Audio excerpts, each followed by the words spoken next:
27 रमजान मुबारक से पहले पहले बस एक बार ये एक तस्बीह अपने घर में पढ़ लें। सिर्फ 1 मिनट लगेगा आपका। जो मांगोगे मिलेगा, आपकी हर दुआ कबूल होगी। पसंद की शादी करना चाहते हैं, आपका शोहर आपकी बात नहीं सुनता, या आपके घर में रिज़्क की तंगी है, जॉब का मसला है, इंशाअल्लाह सारा साल आपके घर से रिज़्क खत्म नहीं होगा।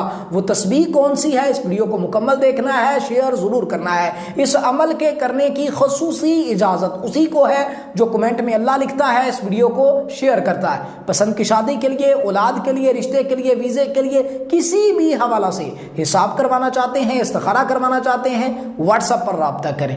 अब आते हैं इस बात की तरफ कि वो अमल कौन सा है। देखें, आपने रात को सोते वक्त आपको स्क्रीन पर नजर आ रहा होगा या मलिकू या खबीरू, ये एक बार हो गया। आपने एक तस्बीह यानी 100 बार पढ़ना है। अव्वल आखिर आपने एक बार दुरूदे इब्राहिमी पढ़ना है, यानी जो नमाज में पढ़ा जाता है। पढ़ने के बाद आपने हाथ उठा के अपने मकसद के लिए अल्लाह से दुआ करनी है। रमजानुल मुबारक के इन आखिरी दिनों में एक बार यह अमल आजमा के देखें, रिजल्ट आप खुद देखेंगे इंशाअल्लाह।